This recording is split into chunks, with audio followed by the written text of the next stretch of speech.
एकता जिंदाबाद, सैनिक एकता जिंदाबाद, सैनिक एकता जिंदाबाद। अभी नहीं तो कभी नहीं, अभी नहीं तो कभी नहीं, अभी नहीं तो कभी नहीं। कलाम न्यूज और जो भी दूसरे पत्रकार भाई हैं, मैं आप सब लोगों का धन्यवाद करता हूं। और आपके हर एक दर्शक से मैं एक अपनी जंतर मंतर से एक अपील करता हूं नैतिकता के आधार पे कि जो धरना प्रदर्शन चल रहा है वो जवानों की जायज मांगों के लिए, आत्मसम्मान के लिए, स्वाभिमान के लिए चल रहा है। जिस भाई के भी पास में ये वीडियो पूछे तो वो एक दूसरे के पास में शेयर करे। ये आपके ऊपर कोई हमारा हुक्म नहीं है, ये आपकी खुद की एक नैतिक जिम्मेवारी है कि आप भी अपनी मांगों को भारत सरकार तक पहुंचाएं, जवानों तक पहुंचाएं। सर, आपने पूछा कि जो जंतर मंतर पे जो धरना चल रहा है इसका चाणक्य कौन है? इसका चाणक्य है कपिल फौजी। अगर आप ये सुनना चाहते हो तो नहीं, इसका चाणक्य मैं नहीं हूं। मैं एक छोटा सा कार्यकर्ता हूं और इसके अंदर जो भी कार्य करता हूं वो सब कार्य करता है। हर एक व्यक्ति कार्य करता है अपने मान और सम्मान के लिए। अगला प्रश्न सर। जो कल दिखाया गया है, लोगों का इंटरेस्ट बहुत कम हो रहा है इस धरने प्रदर्शन में, ऐसा लग रहा है, हमें लग रहा है। नहीं नहीं, ऐसा कुछ भी नहीं है, क्योंकि कोई भी चीज होती है समय के अनुसार होती है। कभी देखो, आपने ये 20 फरवरी को सर्दी में ये आंदोलन शुरू हुआ, गर्मी आई, बरसात आई, बहुत सारी चीजें आई इस जंतर मंतर के ऊपर, बहुत सारे विरोधी भी आए, बहुत सारे ने इस संघर्ष को तोड़ने की कोशिश भी करे। तो कभी डाउन जाता है, कभी अप आता है। कभी आप देखोगे यहाँ पे 10 बंदे मिलेंगे, जैसे आप आज देखे जो अलीगढ़ से आए हुए थे, पूर्व सैनिक आए थे, बड़े खाना लेके आए हुए थे।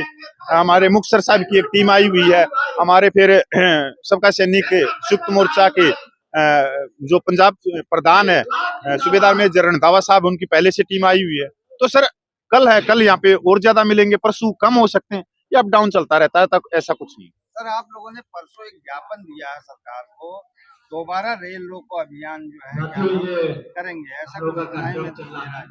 हाँ बिल्कुल है। देखो, हमें पिछले 10 महीनों से बैठे हैं, बहुत ही शांतिपूर्वक हम आंदोलन कर रहे हैं। और हमने 25 नवंबर को भी शांतिपूर्वक संविधान के दायरे में शंभू रेलवे स्टेशन को पे बैठे थे और 14 घंटे हमने ट्रैक जाम किया था। और एक सरकार को हमने उम्मीद थी, या हमने एक पॉजिटिव मैसेज देने की कोशिश करी थी कि सरकार आए और उन पूर्व सैनिकों से बात करे जिन्होंने 62, 65, 71 करीगल की जंगें लड़ी हैं और जिनका माननीय प्रधानमंत्री बार बार हर एक रैली में नाम भी लेते हैं। तो पता नहीं क्यों माननीय प्रधानमंत्री को आज ये पूर्व सैनिकों से इतनी नफरत क्यों होगी। जब ये पूर्व सैनिक ऑन ड्यूटी पे होते हैं, बॉर्डर पे होते हैं, तो माननीय प्रधानमंत्री बड़ी बर्फी खिलाते हैं, उनको लड्डू खिलाते हैं, पर पूर्व सैनिक होने के बाद में पता नहीं क्या हो गया। और जबकि हमारे माननीय प्रधानमंत्री हमारे से सिर्फ 200 या 300 मीटर की दूरी पे बैठे हैं। तो देखो, हम तो यही है प्रभु परमात्मा से आप लोगों के माध्यम से और एक प्रार्थना करते हैं कि माननीय प्रधानमंत्री को अपने पूर्व सैनिकों की भी याद आए, भगवान उनको सद्बुद्धि दे और जल्द से जल्द। आप लोगों ने जो है अभी शंभू स्टेशन को जाम किया, कई 100 करोड़ रुपए का सरकार का नुकसान किया। पूर्व सैनिक जो है डिसिप्लिन के नाम से जाना जाता है। आपने कहा था ये तो टेलर है, आगे अभी फिल्म बाकी, कहीं ना कहीं 1 जनवरी को आप फिल्म दिखाने वाले सरकार को तो नहीं, देखो, 1 जनवरी को हम मनुष्य दिन के रूप में बना रहे हैं और 11 जगह रेलवे ट्रैक जाम कर रहे हैं पूरे देश में। और आपने तो सीधा हमारे पे इल्जाम लगा दिया। हमने नहीं रोका। शंभू जो रेलवे स्टेशन है वो हमने नहीं रोका, वो रोका माननीय प्रधानमंत्री ने, माननीय रक्षा मंत्री ने और माननीय गृह मंत्री ने, माननीय वित्त मंत्री ने। ये वो सदस्य बताए जो ये सम्मानित है, जो केंद्रीय सैनिक बोर्ड के मेंबर भी है। और इन्होंने एक शपथ भी ली है प्रधानमंत्री बनते हुए कि हम पूरे देश को एक नजर से देखेंगे, हम न्याय देंगे, हम समानता लेके आएंगे, भेदभाव को खत्म करेंगे। तो भाई हम कहाँ दोषी है इस चीज के? अगर वो न्याय दे देते, 3 रिटायर्ड जजों की कमेटी बना देते, बहुत छोटी चीज है, तो हम तो अपने घर पे चले जाते। आज भी हम अनुशासन में, तो इसका दोषी जो भी है तो वो है केंद्र सरकार, पूरा सैनिक नहीं है। वहां तक पहुंचाने वाले कौन है? हम तो जंतर मंतर बैठे हैं, जंतर मंतर पे आज भी बैठे हैं। जंतर मंतर से शंभू रेलवे स्टेशन किसने पहुंचाया? तो केंद्र सरकार ने। आपकी एक वो चाणक्य वाली बात अधूरी है, वो फिर पूछो भाई। मैं ये कह रहा हूँ सर, उस पे बाद में आएंगे। हम ये कह रहे हैं शंभू रेलवे स्टेशन को आपने रोका, डीजीपी साहब आए, आप लोगों से मुलाकात की, गवर्नर साहब आए, और आप लोगों से आश्वासन किया कि मैं 4 तारीख को जो ये सेशन जा रहा है इसमें आप लोगों की बहस करूंगा और जो है जनरल डिफेंस मिनिस्टर से कहूँ आग्रह करूंगा कि आप लोगों की विसंगतियों को दूर करें। तो उसकी कार्रवाई कहाँ तक पहुंची है? सर देखो, माननीय राज्यपाल ने जब कहा कि मैं माननीय डिफेंस मिनिस्टर से बात करूंगा, तो हमने उसी समय उनकी बात को काट दिया था वहां पे। और हमने उनको सीधा ये कहा था कि आप सिर्फ हमारा मैसेज पहुंचाए केंद्र सरकार को, कोई मांग पत्र नहीं। मांग पत्र तो केंद्र सरकार के पास में पूरे देश भर से लाखों करोड़ों गए हैं पिछले 11 महीनों में। तो हमारा मैसेज यही था कि अगर केंद्र सरकार हमारे को न्याय नहीं देती और जो संविधान के दायरे में बंदी हुई जिन्होंने शपथ ली है, और आज हम 14 घंटे रेलवे ट्रैक को जाम कर सकते हैं, तो हम 14 दिन भी करेंगे और 14 महीने के लिए भी करेंगे। और ये बिल्कुल हमारे न्याय और संविधान के दायरे में। कपिल सर, आप लोगों के सरकार ने कई बार जो है वो लगाया, आरोप लगाया आप लोगों की संख्या नहीं है। आप लोगों ने संख्या बल भी सरकार को दिखाया और आप लोगों को जो है रिवाड़ी से लेके जंतर मंतर तक कई धरने आप लोगों ने करा, रेल भी रोका, हर बार लॉलीपॉप दिया गया। कहीं ना कहीं ये जो आप लोग आंदोलन जो 21 जनवरी को कर रहे हैं उसमें भी ना कहीं लॉलीपॉप दे दिया गया। सरकार को एक तो देखो, अब एक तो चश्मे चढ़ गए, या सरकार ने पूरे सैनिकों को चश्मे चढ़ा दिए, और ये किया एक विशेष राजनीतिक पार्टी ने। मैं आपको बताऊं कि जो हम पूरे सैनिक होते हैं वो राष्ट्र के सैनिक होते हैं। हम धर्म जाति हमारे लिए कोई मायने नहीं रख सकती। हम किसी भी स्टेट के हों, किसी भी गांव से हों, किसी भी धर्म से हों, हमारे को हमारे गांव में, समाज में एक राष्ट्र का सैनिक के नाम से पुकारा जाता है। और 2014 तक ये सैनिक किसी धर्म जाति में नहीं थे, पर एक मतलब पार्टियों ने हमारी बंदरबाट कर दी।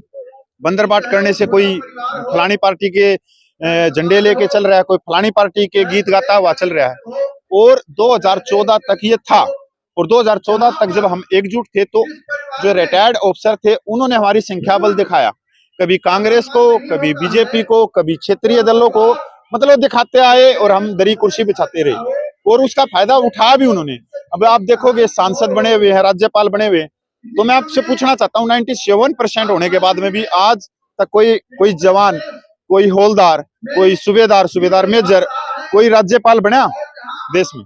तो देखो, तो ऐसा नहीं है सर, ये थोड़ा सा बांटा गया है सैनिकों को, और मेरे हिसाब से अच्छा होगा आने वाले समय। और वो चाणक्य वाला सवाल पूरा करते हैं, आप जो है जंतर मंतर का चाणक्य कौन है?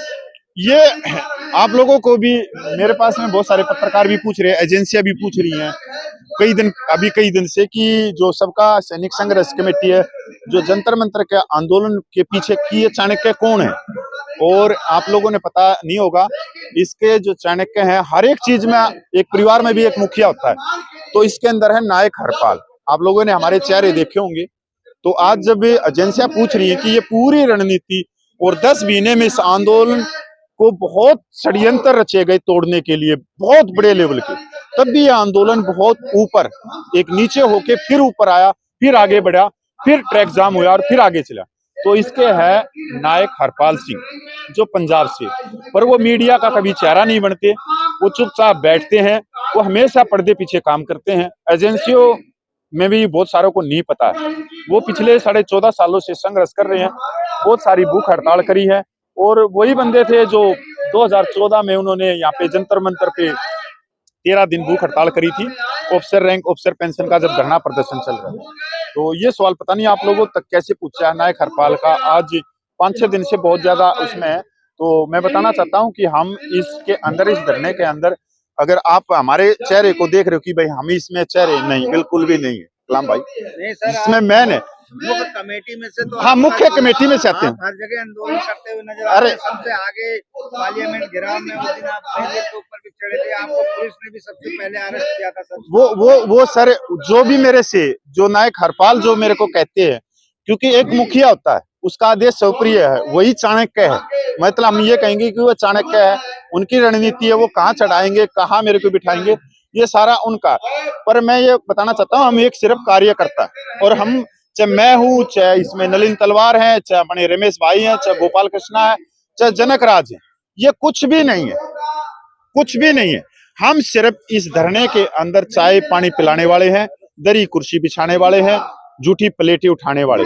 अगर आप हमारे बड़प्पन है, क्या नाम आप बड़कपन तो नहीं है, क्योंकि आप लोगों ने धमने का दशा दिशा देते हैं आप लोग। वो सर वो चाणक्य एक ही व्यक्ति हो सकता है।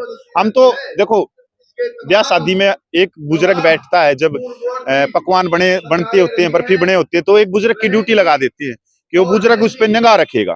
तो ये जो नायक हरपाल है, ये मीडिया से, हर चीज से, उन चीजों से दूर रहता है।